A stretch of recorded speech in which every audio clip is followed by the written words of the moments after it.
Saat di dunia Allah berjanji kalau seseorang benar sholatnya seperti yang Nabi tuntun, dia akan dijamin diberikan 5 keistimewaan yang tidak akan diberikan pada yang tidak sholat, atau orang yang sholat tapi sholatnya tidak seperti yang diinginkan Nabi tadi. Nah, jadi Nabi itu membuat ketat fikih sholat, bukan ingin membebani kita supaya rumit sholatnya, bukan.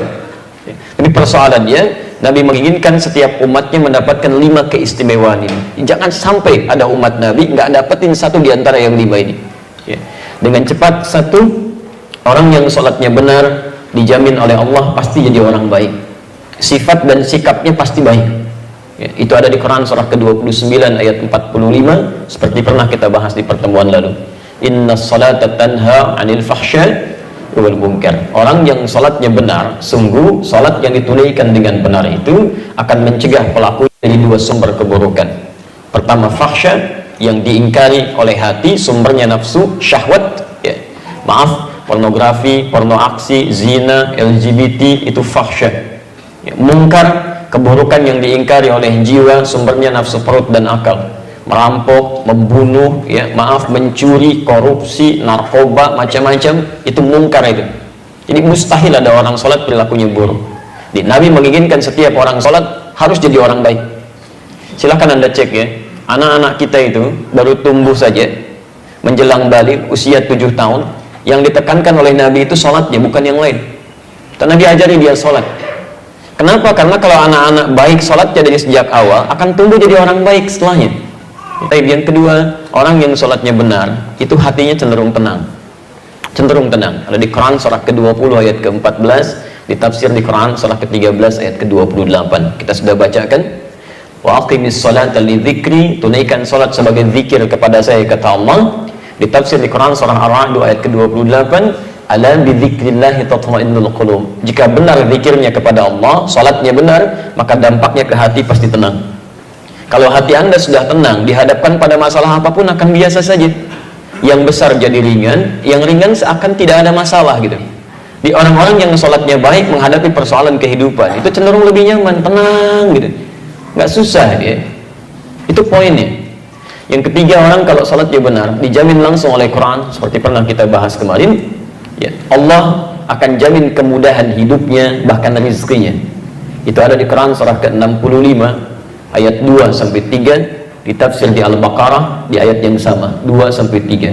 Wa may yattaqillaha yaj'al lahu makhrajan wa yarzuqhu min haitsu la yahtasib. Ya. Siapa yang bisa meningkatkan takwanya kepada Allah Subhanahu wa taala, takwanya tingkatkan, yaj'al lahu makhrajan, kami berikan jalan keluar, solusi dari setiap persoalan yang ia alami. Tolong garis bawahi lagi ya, sering kita lupa ini. Rumus menyelesaikan masalah itu mudah menurut Quran. Anda tingkatkan takwa, masalah Allah selesaikan. Semakin Anda tingkatkan takwa, persoalan lebih ringan. Orang-orang yang terus meningkatkan takwanya kepada Allah, maka akan diringankan kehidupannya oleh Allah. Bukan gak punya masalah, Bu ya. Sama, dia punya masalah. Cuman saat akan dihadapi, Allah sudah ringankan masalahnya, sehingga seakan-akan seperti gak punya masalah. Nah, bagaimana cara meningkatkan takwa? Kalimat takwa disebutkan 115 kali dalam Al-Quran. Kalimat pertamanya bersanding dengan sholat di Al-Baqarah ayat 2-3. Dzalikal kitabu la raiba fi hudan lil muttaqin. Siapa muttaqin ini? Ayat 3-nya. Alladzina yu'minuna bil ghaib wa yuqimunas shalah, yang menyempurnakan sholat.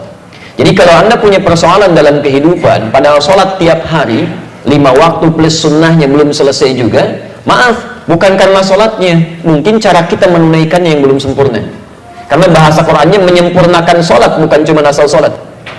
Taib. Yang keempat, orang yang sholatnya benar dijamin langsung oleh Al-Quran, setiap doa yang ia mohonkan kepada Allah itu akan disegerakan untuk dijawab.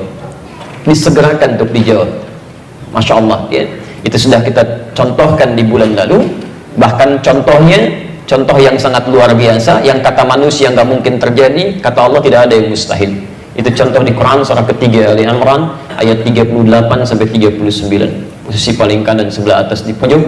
Dan yang terakhir, yang kelima, teman-teman sekalian, orang yang sholatnya benar dijamin oleh Allah Subhanahu wa taala hidupnya akan selalu bersanding dengan kesuksesan dan kebahagiaan apapun aktivitasnya.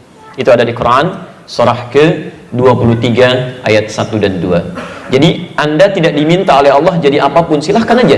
sesuai dengan apa yang Anda kira-kira inginkan, selama itu baik.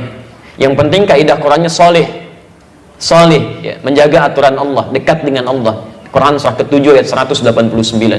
Anda mau jadi pembisnis, silahkan, pembisnis yang soleh. Anda jadi diplomat, silahkan, diplomat yang soleh. Anda mau jadi tentara, polisi, silahkan, tentara polisi yang soleh. Ya, Anda mau jadi apapun silahkan, sepanjang Allah ridha, itu soleh. Nah, dijamin oleh Quran, jika benar salat Anda khusyuk ditunaikan, maka semua profesi Anda akan dibimbing oleh Allah mencapai puncak kesuksesan terbaik dan bahagia hidupnya. Ya, dalilnya Quran surah ke-23 ayat 1 dan 2. Qad aflahal mu'minun. Orang yang imannya benar pasti akan mencapai kesuksesan dan kebahagiaan dalam setiap aktivitas hidupnya. Apa ciri pertamanya? Ayat 2-nya. Alladzina hum fi salatihim khashi'un.